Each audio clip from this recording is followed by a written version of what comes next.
Shalom jemaat Tuhan. Tentunya bulan ini kita masih bulan berbicara tentang kasih ya. Dan itu sudah dimulai dari minggu yang lalu.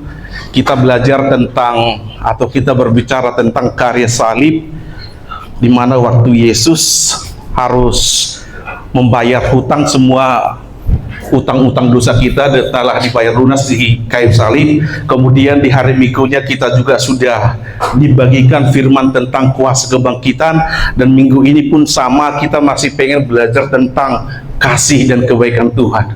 Saudara terkasih, kalau kita lihat di Kejadian 22, di mana Kejadian 22 dikatakan atau Alkitab menceritakan bahwa Tuhan menyuruh Abraham untuk menyerahkan anaknya yang tunggal yaitu Ishak di tanah Moria. Ketika perintah itu sudah diterima oleh Abraham, kemudian Abraham membawa Ishak ke tanah Moria, dan kemudian Abraham menyuruh Ishak memikul kayu yang akan digunakan untuk mengorbankan dirinya sendiri. Tentunya pada waktu itu Ishak tidak tahu. Tapi ketika Abraham akan menghujamkan pisau atau belati ke tubuh daripada Ishak, kemudian tiba-tiba kerajaan surga menghentikan semua kegiatan itu. Dan ribuan tahun kemudian hal yang sama atau hal yang mirip terjadi di tempat yang sama, itu di tanah Moria, di salah satu gugusan bukit yang bernama Golgota. Bapa menyerahkan anaknya yang tunggal, darah anak domba, yaitu Yesus Kristus. Dan sama seperti Ishak yang disuruh oleh Abraham memikul kayu yang akan digunakan untuk mengorbankan hidupnya, Yesus juga memikul kayu salibnya yang akan digunakan untuk mengorbankannya. Tapi perbedaannya, surga tidak menghentikan kegiatan itu. Yesus disalibkan dan membayar semua lunas utang-utang dosa kita. Kemudian pada hari ketiga dia bangkit. Saudara, apakah Yesus membangkitkan dirinya atau dibangkitkan? Roma 8 berkata, Yesus dibangkitkan oleh Roh Kudus dari antara orang mati, dibangkitkan. Artinya apa, saudara-saudara terkasih? Tidak ada kebangkitan tanpa kematian. Kenapa hari ini anak-anak Tuhan tidak mengalami kebangkitan? Karena kita tidak pernah mati. Kenapa anak-anak Tuhan tidak mengalami kuasa kebangkitan, manifestasi kuasa kebangkitan? Karena kita tidak pernah mati. Mati untuk setiap kedagingan kita, mati untuk setiap kesombongan kita, mati untuk setiap cinta akan diri, mati untuk setiap tujuan pribadi kita. Makanya Yesus berkata, sangkal diri, pikul salib, ikut aku. Itu perintah Yesus. Kita pikul salib bukan memikul salib keselamatan, karena salib keselamatan hanya dipikul oleh satu pribadi, Yesus. Kita memikul salib supaya apa? Semakin hari kita disempurnakan, semakin hari kita dipulihkan, semakin hari kita dipermuliakan oleh Bapa. Dan saudara terkasih, dan hari ini ketika Yesus berkata sudah selesai, tetelestai, kemudian dia menyerahkan nyawanya. Dan pada saat yang sama, jari Bapa memotong tabir bait suci dari atas sampai ke bawah, yang memisahkan ruang kudus dengan ruang maha kudus. Yang tadinya ruang maha kudus hanya boleh dimasuki sekali setahun oleh imam besar, itu pada perayaan Yom Kippur atau hari raya perdamaian, sekali setahun. Itu pun dengan persyaratan yang rumit. Tapi ketika pada hari itu Bapa memotong tabir bait suci itu, maka di saat itu juga akses ke Bapa, akses ke ruang maha kudus terbuka untuk setiap orang-orang yang percaya, untuk setiap kita, untuk setiap anak-anak Tuhan. Setiap saat, bahkan kita bisa berdiam di ruang maha kudus, karena semua sudah dibayar lunas oleh darah Yesus. Kehidupan Eden dipulihkan. Tapi yang menjadi masalahnya, saudara, sekalipun ruang maha kudus, sekalipun setiap orang percaya sudah bisa langsung bersekutu dengan Bapa di surga, tapi kenyataannya banyak anak-anak Tuhan mengalami kesulitan untuk mengenal Bapa. Banyak anak-anak Tuhan tidak pernah bisa bersekutu dengan Bapa. Banyak anak-anak Tuhan tidak menikmati apa yang Bapa sediakan. Karena memang itu bagian dari rencana kegelapan. Kegelapan tidak ingin setiap kita mengalami kasih Bapa. Kegelapan tidak pengen setiap kita dipulihkan dengan hati Bapa. Karena kalau kita dipulihkan hati Bapa, kita akan ngerti identitas kita. Kita ngerti warisan ilahi apa yang Tuhan taruhkan di dalam hidup kita. Itu yang berusaha iblis rusak. Bisa dibuka PowerPoint-nya. Hari ini kita kembali belajar tentang kasih Bapa. Selanjutnya, Yohanes 14:7 ayat 9. Sekiranya kamu mengenal aku, pasti kamu juga mengenal Bapakku. Sekarang ini kamu mengenal dia dan kamu telah melihat dia. Kata Filipus kepadanya, Tuhan, tunjukkanlah Bapa itu kepada kami, itu sudah cukup bagi kami. Kata Yesus kepadanya, telah sekian lama aku bersama-sama kamu Filipus, namun engkau tidak mengenal aku. Barang siapa telah melihat aku, dia telah melihat Bapa. Bagaimana engkau berkata, tunjukkanlah Bapa itu kepada kami? Nah, apa yang menjadi jeritan hati Filipus sebenarnya ini yang banyak dialami oleh gereja hari ini. Ini yang banyak dialami oleh anak-anak Tuhan hari ini. Tuhan, tunjukkan Bapa itu kepada kami, itu sudah cukup bagi kami. Bahkan di terjemahan firman Allah yang hidup dikatakan seperti ini. Tunjukkan Bapa itu kepada kami, itu sudah memuaskan kami. Di terjemahan YouVersion, tunjukkan Bapa itu kepada kami, itulah yang kami inginkan. Karena itu yang anak-anak Tuhan alami. Banyak anak-anak Tuhan mengalami kesulitan untuk mengenal siapa Bapa. Nah, boleh di slide berikutnya. Dan ini yang terjadi di gereja. Anak-anak Tuhan tidak kenal Bapa. Supaya apa? Sama seperti yang saya sampaikan tadi. Iblis akan mengacaukan itu. Supaya anak-anak Tuhan tidak mengalami kemenangan demi kemenangan di dalam hidupnya. Supaya anak-anak Tuhan tidak mengalami proses pendewasaan. Karena kekristenan itu berbicara, Wahyu berbicara, ada perjamuan darah anak domba, ada mempelai, kita mempelai. Mempelai itu berbicara tentang kedewasaan.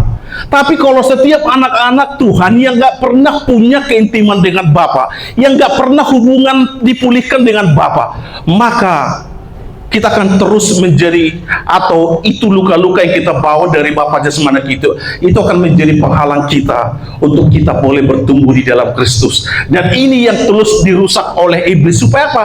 Orang tidak mengalami keintiman atau hubungan yang benar dengan Bapa.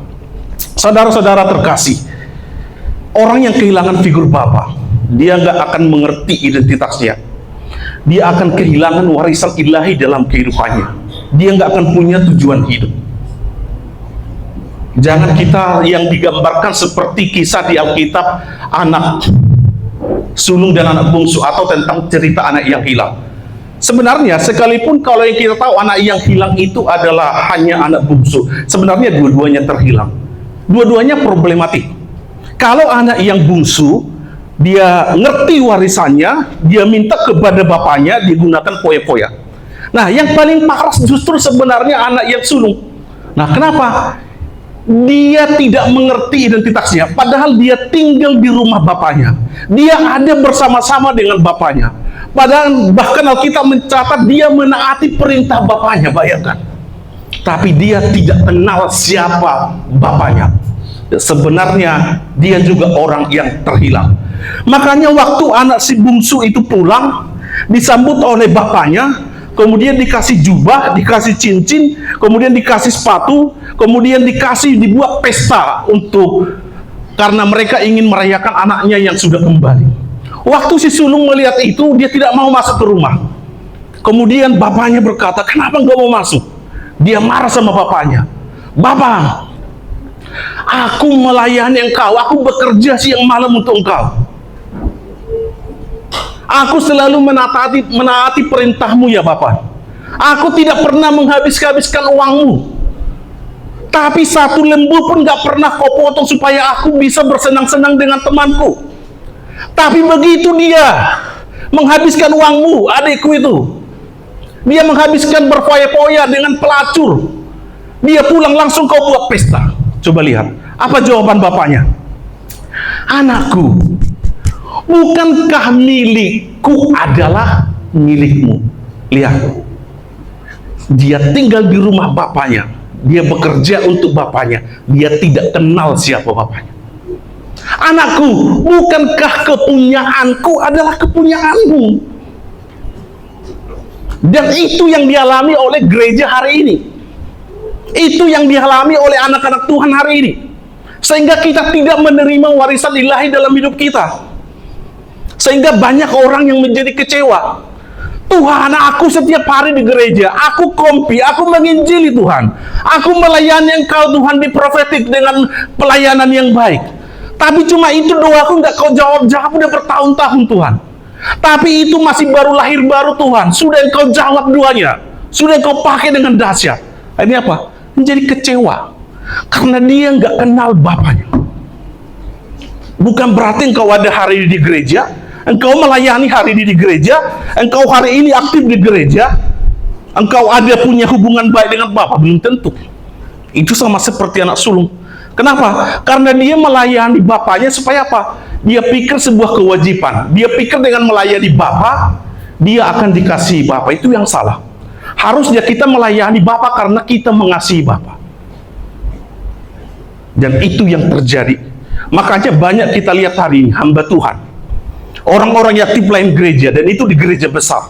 Tiba-tiba kita baca beritanya, yang ini sudah menjadi ateis, yang ini mengatakan sudah tidak percaya dengan Tuhan, kecewa dengan Tuhan. Karena apa? Dia lihat di gereja banyak orang-orang penjina tapi mereka seperti terima dengan gereja. Gereja nggak benar.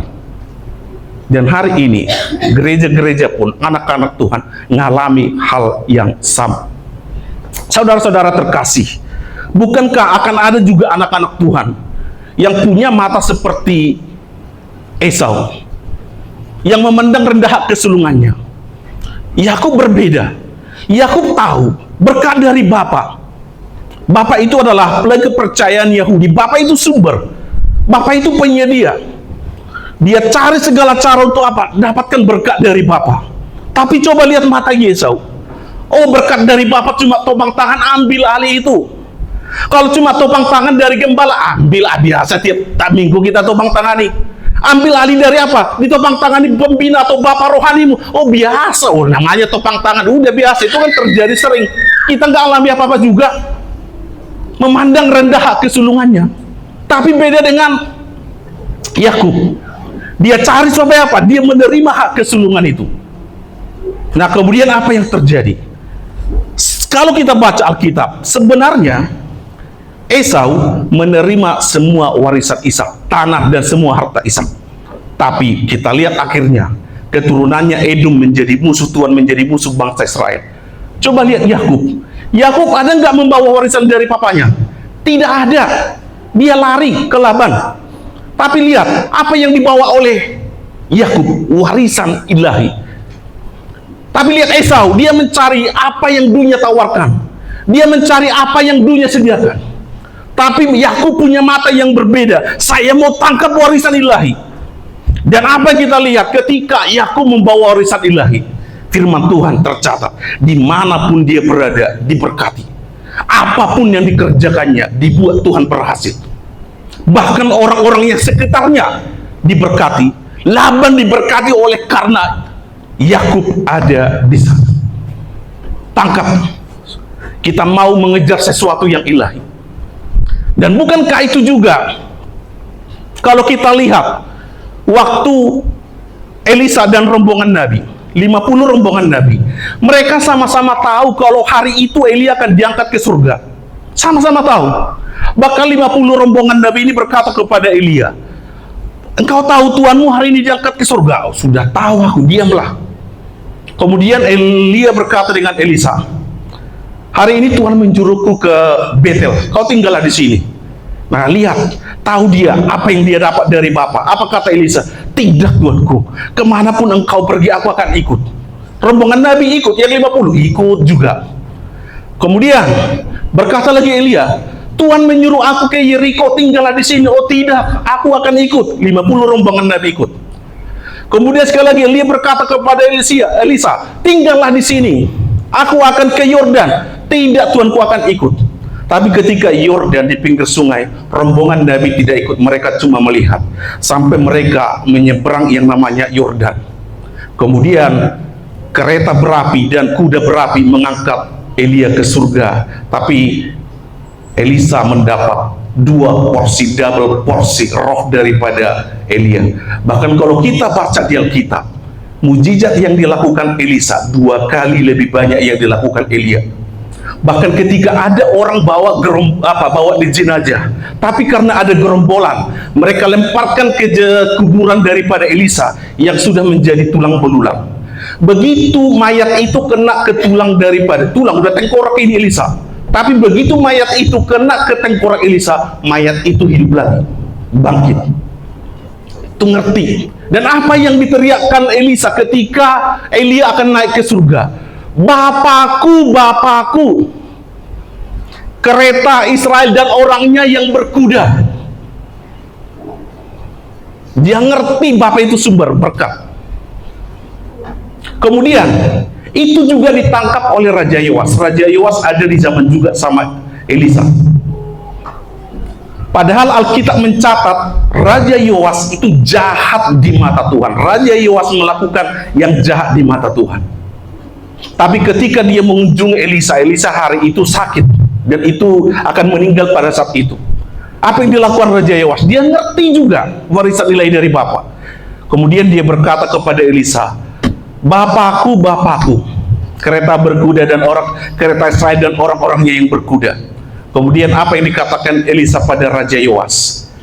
Buka jendela panah. Kemudian Raja Yoas memanah. Itulah panah kemenangan yang Tuhan berikan untukmu. Dan hari ini saudara, itu yang iblis coba rusak di tengah-tengah kita. Dengan cara apa? Merusak yang namanya gambar Bapa. Makanya kalau hari ini kita berbicara tentang orang kalau berdoa tentang Tuhan Yesus, mungkin Buddha. Karena Yesus itu kan namanya termasuk ya eksklusif, nggak ada nama Yesus kecuali mungkin daerah Meksiko sana ya, Amerika Latin kan ada pesemen bola Gabriel Jesus, apalagi pokoknya ada Yesusnya. Kalau di Indonesia nggak ada, tapi nama itu nama-nama yang sangat eksklusif lah. Kita Tuhan Yesus berdoa, nama Roh Kudus termasuk, nggak ada orang bernama Roh Kudus. Tapi kalau nama Bapa, nama ini punya kemiripan yang sama dengan salah satu bagian dari hidup kita di keluarga. Nah, saya nggak tahu Bapak Ibu semua manggil Bapak itu apa. Kalau kami memang, dan bagian di orang Batak pun banyak manggil ayahnya itu Bapak. Dan kami memanggilnya Bapak. Bapak betul, nggak ada pakai Kak. Bapak. Nah, jadi sama. Mungkin ada yang manggil Papa, mungkin kalau di kota udah Papa, atau Papi, atau Dedi. Kalau ayah, jarang ya. Kalau di Muslim yang banyak ayah. Tapi ada ya, apapun panggilannya. Tapi kalau manggil kepada Bapa, waktu kita menyebut nama Bapa, ada yang nama sama dengan apa yang di rumah kita. Dan ini yang dirusak oleh iblis. Gambar ini, tipe Bapa ini. Supaya apa? Karena hubungan kita dengan Bapa itu adalah miniatur hubungan kita nanti dengan Tuhan. Itulah gambar. Dan itu idenya Tuhan. Karena Tuhan berharap supaya melalui Bapa di dunia, kita lebih mudah mengenal Bapa di surga. Karena kalau orang tidak punya hubungan baik dengan Bapa jasmaninya, dia akan sulit membangun hubungan dengan Bapa di surga. Boleh slide berikutnya? Nah, makanya dikatakan Roma 8 ayat 17, dan jika kita adalah anak, maka kita juga adalah ahli waris. Maksudnya orang-orang berhak menerima janji yang akan menerimanya bersama-sama dengan Kristus, yaitu jika kita menderita bersama-sama dengan Dia, supaya kita juga dipermuliakan bersama-sama dengan Dia. Berikutnya. Nah, iblis akan merusak hubungan anak dengan ayahnya supaya orang tidak mengenal hati Bapa. Makanya banyak, termasuk saya dulu. Saya dulu sangat kesulitan berdoa dengan pakai kata Bapa. Saya kan pakai kata Ya Allah, Tuhan Yesus, Tuhan Roh Kudus. Begitu kata Bapa, kita langsung punya gambaran Bapa di dunia. Dan ini yang dirusak iblis. Iblis akan membuat bapak-bapak kita mungkin kelakuannya gak benar. Mungkin membuat bapak-bapak kita yang penuh penghakiman, bapak yang otoriter, bapak yang gampangan. Ini yang dirusak. Supaya apa? Supaya orang kesulitan mengenal Bapa. Ada anak-anak bagikan membuat KKR. Jadi anak-anak buat tempel, dibuat di situ gambar Yesus lagi disalib. Kemudian ada preman-preman yang membaca, ada orang mati untuk orang lain. Ini kayaknya menarik. Ini deh, jadi kayak mana itu Tuhan itu deh, kata preman ini. Oh, karena dia ingat diajarkan di gereja, Tuhan itu bang, itu seperti Bapak. Ambil samamu ini. Dia nggak mau lagi ikut acara itu. Kenapa? Dia ingat Bapak itu siapa. Dia lihat Bapak di rumahnya yang sering memukuli dia, yang sering menganiaya dia. Gak mau aku seperti itu. Itu Tuhan yang jahat. Karena dia bilang Tuhan itu seperti apa? Bapak. Nah, ini yang dirusak.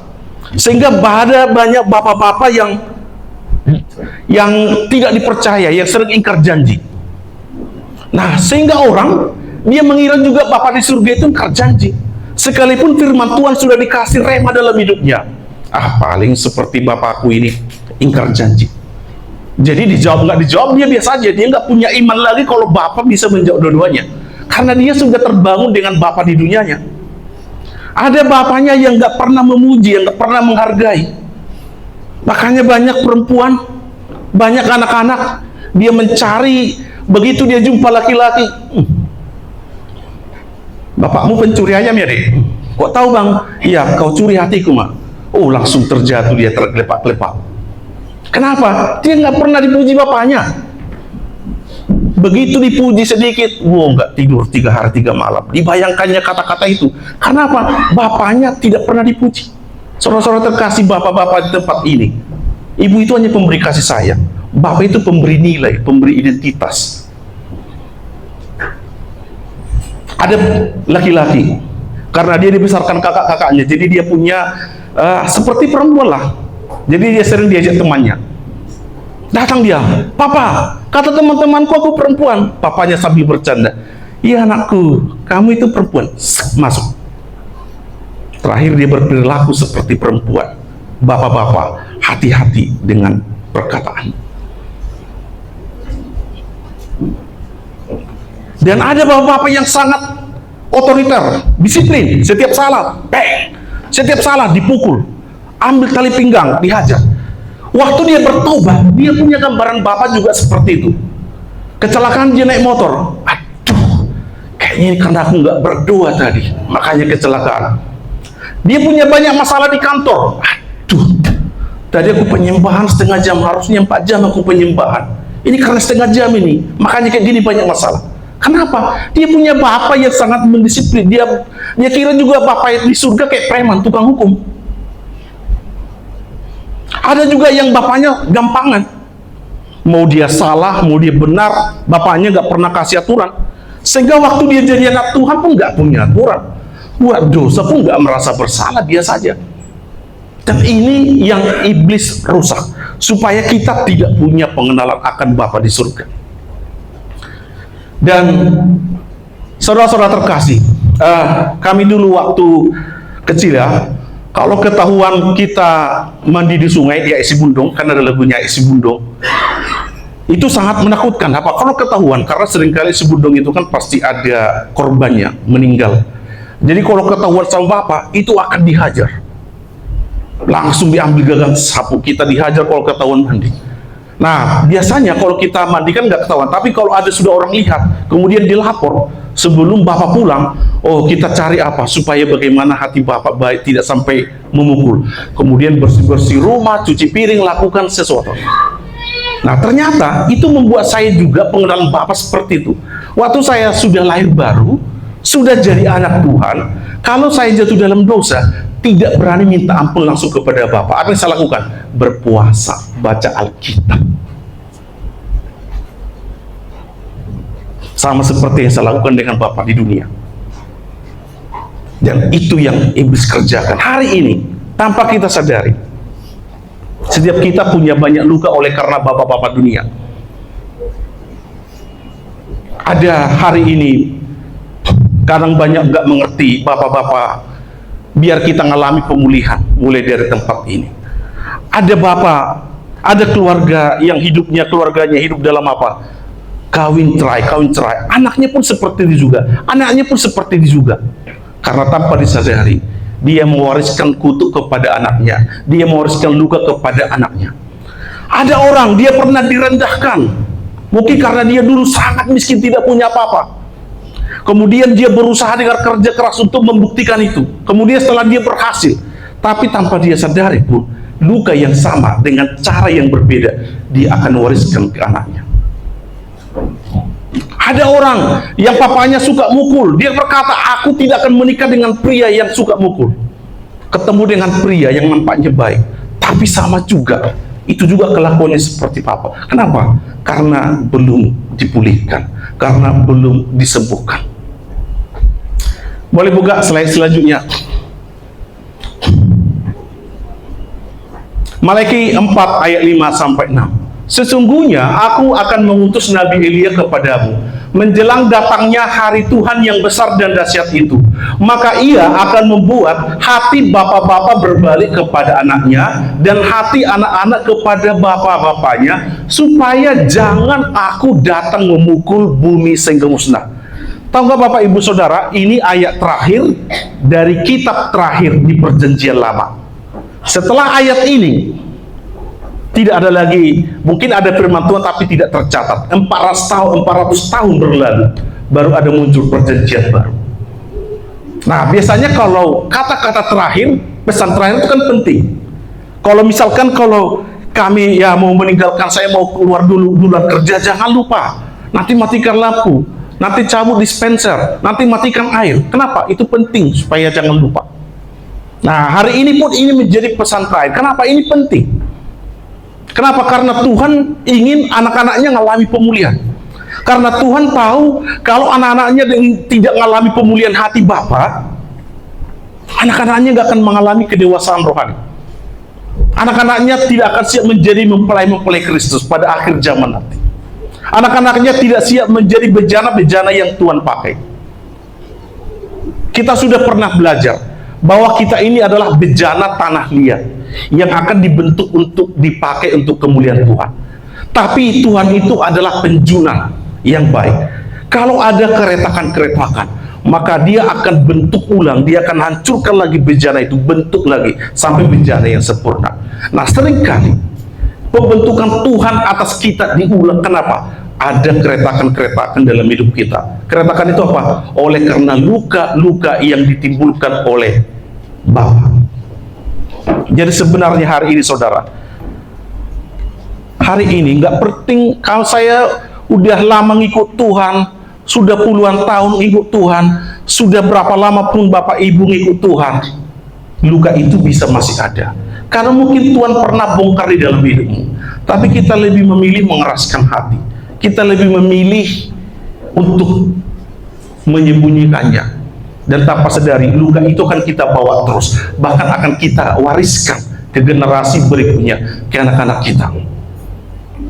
Saudara-saudara terkasih, dan biasanya orang yang kehilangan figur Bapa akan kehilangan 3 lini. Boleh slide berikutnya.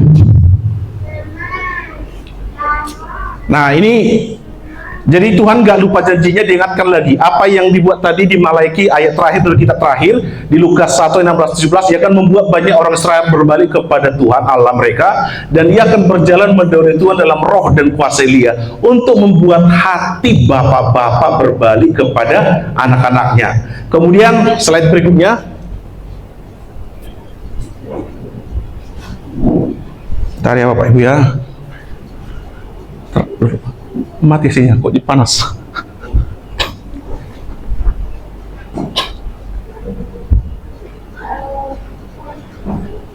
Orang yang kehilangan figur Bapa itu biasanya akan kehilangan 3 hal dalam hidupnya.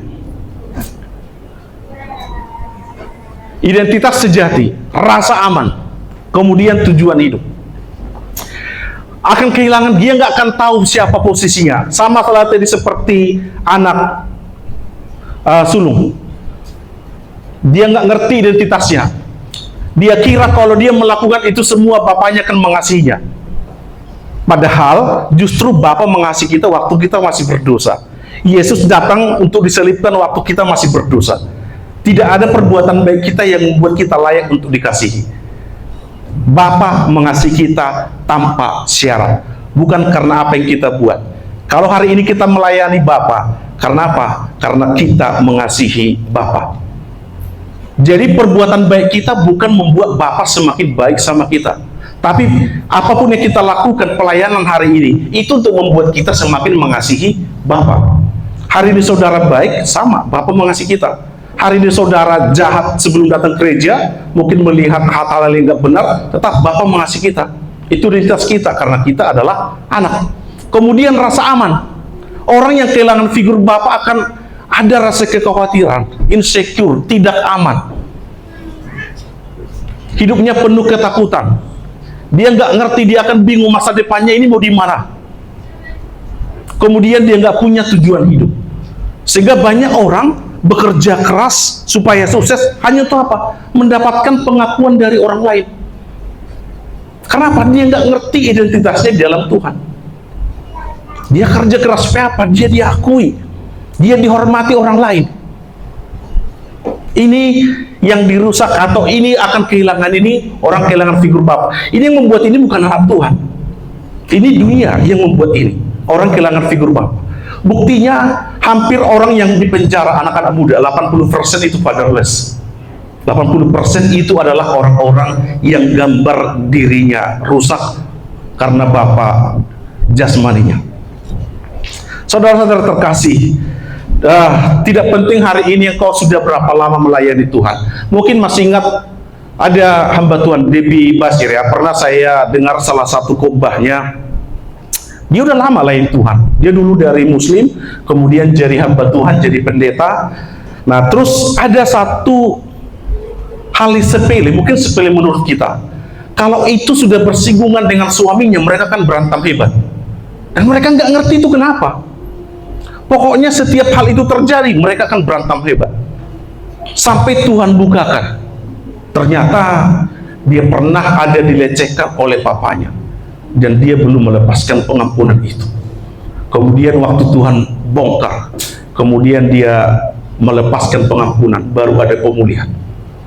Ada hal-hal yang Tuhan akan bukakan dalam hidup kita.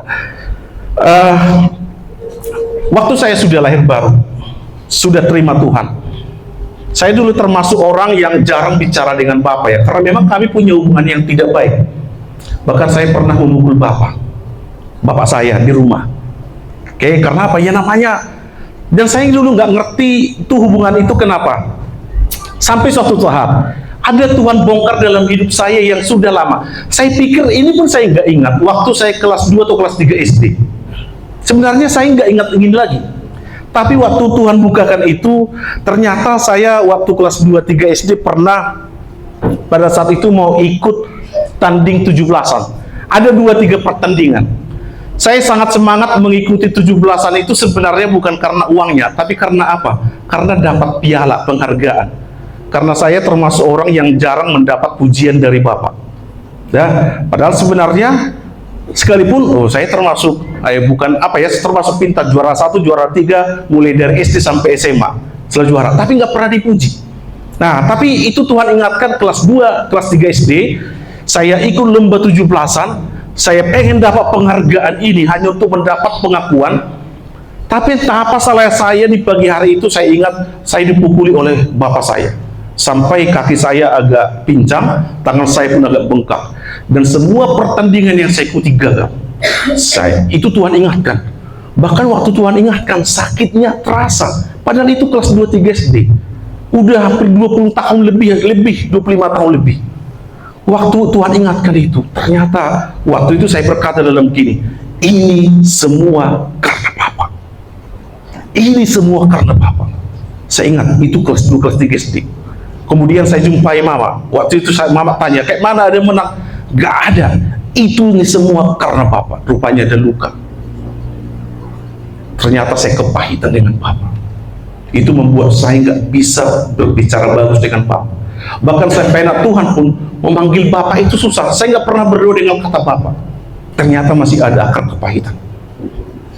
Sampai waktu Tuhan buka, saya bilang, Tuhan saya mau sembuh Tuhan. Sakit rupanya pada waktu itu. Pada kelas 2 SD, tapi sakitnya waktu Tuhan bongkar, itu sakitnya kerasa lagi. Tuhan, ternyata aku nggak ingat ini Tuhan. Tapi Tuhan bongkar karena Tuhan apa? Ingin memulihkan kita. Tuhan ampuni aku Tuhan. Pulihkan aku Tuhan. Waktu saya mulai belajar melepaskan pengampunan, hubungan saya dengan Papa saya diubahkan. Kalau saya pulang kampung dulu, kami bisa ngobrol yang nggak pernah dulu kami lakukan. Papa saya itu seperti anak-anak, dia pengen ngobrol, curhat, bahkan membicara-bicara hal yang nggak penting. Tapi yang penting dia cerita yang nggak pernah kami lakukan dari dulu. Bahkan di saat-saat terakhirnya, waktu papa saya mau meninggal sakit, yang dia bilang apa? Ini cerita dari keluarga di kampung ya. Kebetulan rumah kami di pinggir jalan raya. Setiap ada mobil lewat, yang pulangnya Pak Yohan, enggak pernah mobil lewat. Setiap ada mobil lewat, yang udah datangnya Pak Yohan, datang lagi mobil lewat. Pak Yohannya itu udah pulang di saat-saat terakhirnya. Nah, artinya ada pemulihan. Hari ini mungkin termasuk orang-orang muda. Mungkin kau pernah mengalami pukulan atau kata-kata verbal yang kasar, makian dari papa. Bahkan ada mungkin orang pernah dilecehkan papa. Sebenarnya papamu itu juga adalah orang-orang yang terluka dari papanya. Dan papa saya pun seperti itu. Dia pun orang-orang yang terluka. Dan banyak sebenarnya papa ketika memukul anaknya, dia kadang masuk ke kamar nangis. Tuhan, kenapa aku pukul anakku? Dia nggak ngerti sebenarnya dia masih menyimpan luka. Dan kalau itu nggak dipulihkan, dia akan meneruskan itu ke generasinya. Jadi yang pertama, kita harus jujur di hadapan Tuhan. Kalau ada Tuhan bongkar masa lalu yang mungkin kita udah lupa, lepaskan pengampunan untuk Bapa. Kalau nggak pernah kita dipulihkan, kita akan kehilangan 3 hal ini. Slide berikutnya. Sesudah dibaptis, Yesus segera keluar dari air. Pada waktu itu juga langit terbuka dan ia melihat Roh Allah seperti burung merpati turun ke atasnya. Lalu terdengarlah suara dari surga yang mengatakan, inilah anakku yang kukasihi, kepadanya lah aku berkenan. Yesus sendiri pun butuh pengakuan dari Bapa. Ini sebelum Yesus dibawa ke pencobaan. Kenapa kita selalu gagal dalam pencobaan? Karena kita nggak pernah dipulihkan hati Bapa. Kita nggak pernah nangkap firman Bapa untuk kita. Inilah anakku yang kukasih, kepadanya aku berkenan. Bapa juga berkata ini untuk setiap kita. Makanya kita pencobaan jatuh lagi, pencobaan gagal lagi. Karena apa? Kita kehilangan ini. Slide berikutnya.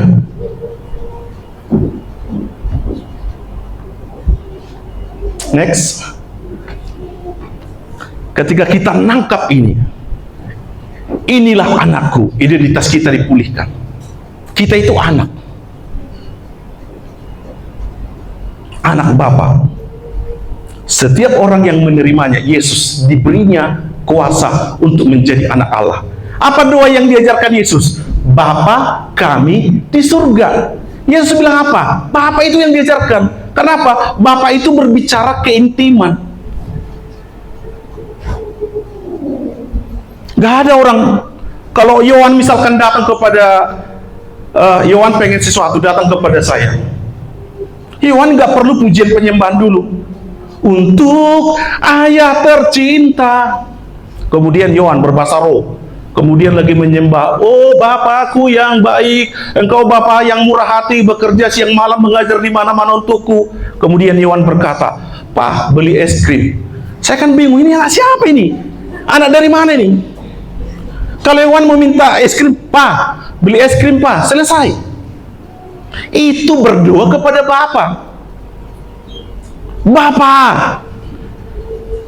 Tapi banyak anak tua sebelum ngomong kepada Bapa, pujian penyembahan. Oh, si karabarabaku. Padahal Yesus sudah ajarkan Bapa. Supaya apa? Kita sudah tahu akses ruang Maha Kudus itu sudah terbuka. Orang mau berbicara dengan Tuhan pada perjanjian lama harus masuk ruang Maha Kudus. Sekarang kita setiap saat bisa berbicara dengan Bapa.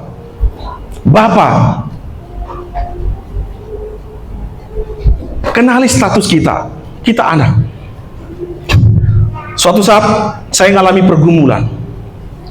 Dari Binjai naik kereta saya udah berpikir gini, karena itu berat, sesak rasanya, pengen nangis.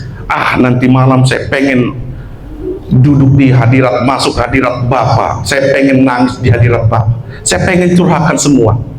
Kemudian waktu semua istri dan anak tidur, saya ambil gitar. Saya pengen nangis Tuhan. Saya pengen, karena saya tahu di hadiratnya itu ada kepuasan. Waktu saya ambil gitar, saya malah tertawa-tertawa. Tuhan bukan tertawa Tuhan, saya mau nangis Bapak. Malah makin tertawa. Karena dulu saya ingat waktu kecil papa saya mau saya digendong kemudian digelitik sampai tertawa. Saya punya pengalaman itu dengan Bapa di surga. Saya bilang, Bapak bukan ini Bapak, saya mau nangis bukan tertawa. Sambil tertawa pun saya bilang gitu, saya mau nangis Bapak, tapi sambil tertawa. Saya sambil gini, Bapak udah Bapak. Itu akan saudara alami. Iya Bapak. Jangan bayangkan Bapak kami di surga, kau lihat Bapak itu dengan tongkat kebesarannya duduk di sini. Apa anakku? Wah, kan itu sering gambaran orang waktu berdoa dengan Bapak. Dia dekat, namanya Bapak. Bapak, aku kayak gini Bapak. Gimana kita ngomong dengan papanya? Pak, main yuk Pak. Pak, main catur yuk Pak. Itu hubungan yang Tuhan mau dengan kita. Kemudian ketika Tuhan memberi rasa aman, engkau anakku yang kukasihi. Yesus saja dikorbankan untuk kita, apalagi isi surga pasti diberikan oleh Bapa buat kita. Mendadak waktu kita terima ini, makanya waktu ini ketika nanti tangkap dengan rohmu, tangkap dengan imanmu, Bapa berkata kepada kita masing-masing, inilah anakku yang kukasihi, kepadanya lah aku berkenan. Andres Litoma, engkau anak yang kukasihi, kata Bapa, kepadamu aku berkenan. Kau gak perlu membuktikan apa-apa dengan yang lain, karena kepadamu aku berkenan. David Sipayu, engkau anak yang kukasihi, kepadamu aku berkenan. Maaf, nggak bisa satu-satu ya, sebut masing-masing namanya nanti. Tapi tangkap dengan rohmu, tangkap dengan iman. Karena banyak juga orang, mungkin saya nggak punya Bapa. Iya, itu juga luka. Kenapa? Karena banyak orang berpikir, tanpa Bapa saya bisa kuat, saya bisa struggle, saya bisa makan, saya bisa hidup, sehingga dia nggak pernah bergantung dengan Bapa di surga. Ada luka-luka. Dan ini yang iblis terus kerjakan. Karena iblis nggak mau kita kenal identitas kita. Dan hari ini, tangkap itu dengan roh, tangkap dengan iman. Bapa berkata, engkau anakku yang kukasihi, kepadamu aku berkenan. Kita sudah tahu Bapak, banyak anak-anak Tuhan tahu nggak Bapak itu baik? Sangat tahu. Lebih dari Bapa di dunia, kau mengasihi aku ya Allah, bahkan lebih dari kasih seorang ibu, engkau tak pernah menolakku. Tahu, ngerti, tapi kita nggak ngalami. Bahkan ada waktunya nanti ketika engkau menikmati hadirat Bapa, engkau bisa rasakan kemuliaannya. Karena saya pernah menikmati, waktu saya menikmati kesedihan dengan Bapa, saya menikmati kemuliaannya, bahkan tubuhmu bisa merasakan. Waktu itu, bukan karena sebuah lagu, bukan sebuah kata-kata, tapi oleh Roh Kudus. Itu mengalir dari rohmu. Waktu kau katakan, oh ya Abba ya Bapa, aku mengasihimu ya Abba ya Bapa. Itu nikmatnya sangat luar biasa. Nikmatnya sangat luar biasa. Di situ engkau akan ngerti apa yang dunia tawarkan. Tuhan, aku nggak akan menggantikan ini dengan yang lain. Suatu saat engkau bisa gagal, engkau bisa jatuh, tapi pengalaman itu akan membuatmu selalu cepat ingin berbalik. Karena engkau akan tahu, sekalipun engkau peroleh isi dunia ini, itu akan nggak bisa gantikan keintimanmu dengan Bapa. Tangkap ini. Saya rindu setiap kita mengalami hal ini. Alami keintiman dengan Bapa. Ada sebuah suku di India, namanya suku Cherokee. Jadi mereka ini sangat bangga kalau sudah diangkat dewasa, akan dia dikasih sebuah kepemimpinan. Tapi ukuran dewasa di Cherokee ini bukan umur.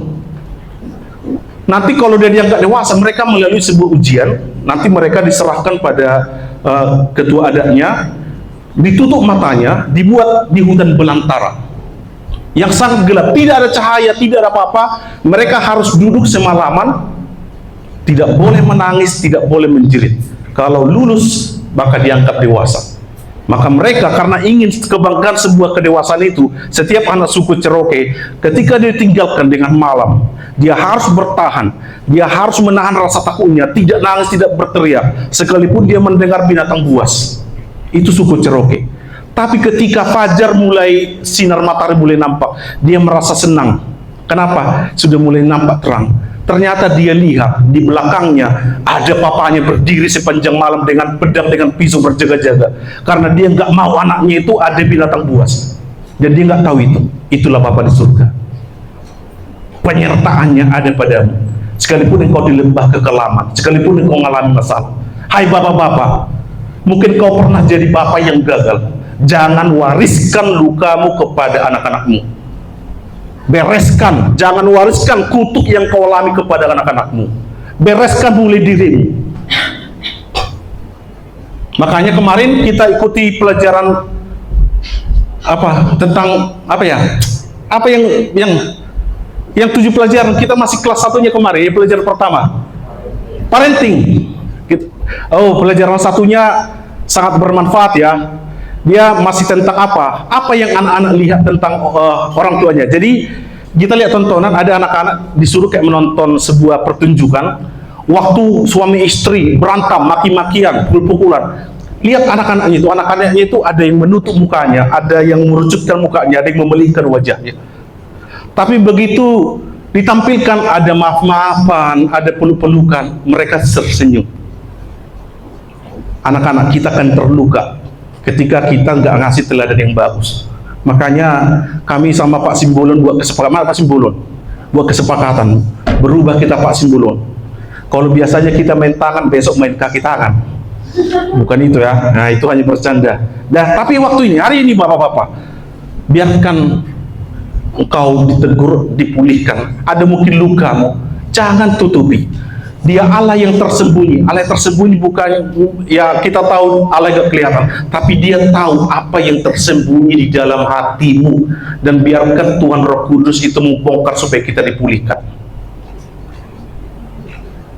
Dan dengarkan Bapak berbicara kepadamu. Hari pola pemain musik boleh?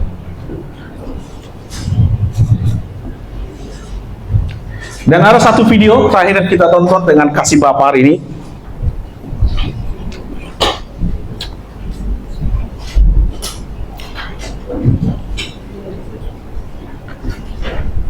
Ini sama tentang hati Bapak ya.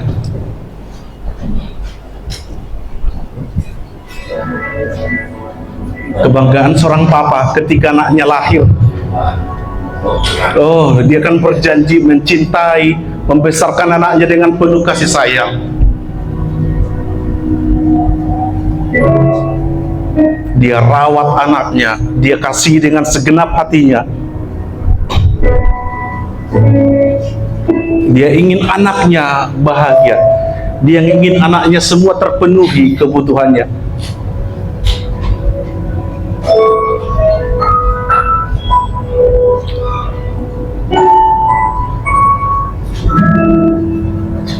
Sampai anaknya bertumbuh besar. Ternyata anaknya pacaran dan hamil di luar nikah.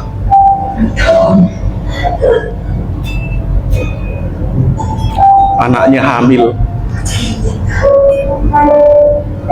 Dia ingin melampiaskan cawan murkanya, dia pengen menghajar anaknya. Dia sangat pengen menghukum anaknya. Tapi dia adalah Bapa yang baik.